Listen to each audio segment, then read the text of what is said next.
Okay, so here are 9 examples practicing both skills of multiplying when exponents are involved and when raising a monomial to a power. So you have to really think in your head which kind of example you have.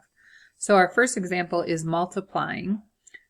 Here we have 4m to the 4th, and then we have n to the 5th, and we're multiplying it by 3m. The coefficients we just multiply, we do that exact operation with. So we would get 12. And we have 4 m's here, and remember there's 1 m there, so altogether we have 5 m's. And then we have 5 n's here and no n's here, so we have 5 n's as well. In this problem, we have a power of x to the 6th raised to the 4th power. So we have 4 of these. And so when you think about it, you have x to the 6th, and then you have 6 more, then you have 6 more x's and 6 more x's. So altogether, you're going to have 24 x's. Okay? Here we have, again, a monomial raised to a power. So it's like we have 7 of these parentheses. So I have x to the 5th 7 times.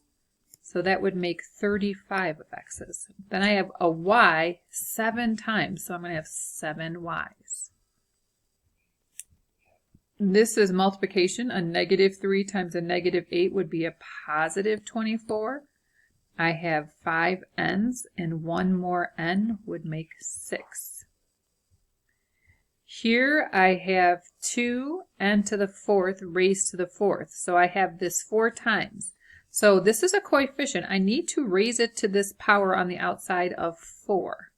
So because I'm going to have 2 times 2 times 2 times 2, 2 to the 4th is 16. And then I have n to the 4th 4 times. So when all is said and done, I'm going to have n to the 4th, n to the 4th, n to the 4th, n to the 4th, and that is n to the 16th. Here again, we're multiplying. So coefficients, 2 times 7 is 14. I have 5 m's and then 11 more m's. Altogether, I have m to the 16th. And then down here, a -3 times a -3 times a -3. I have -3 cubed. That's -27. A negative raised to an odd power is negative. And then I have h to the 9th times h to the 9th times h to the 9th. That is also 27.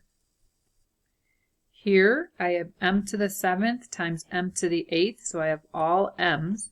And altogether I have 15 of them. And here I have this twice.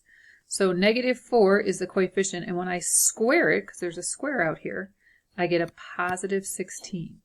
And then I have x to the 5th squared, which is just x to the 5th times x to the 5th. That would be x to the 10th. And I have y squared squared, which means y squared times y squared, which would be y to the 4th. So you have to, these are a little bit thought-provoking. Don't rush it. Take a minute and think about what you have and what you are looking to get.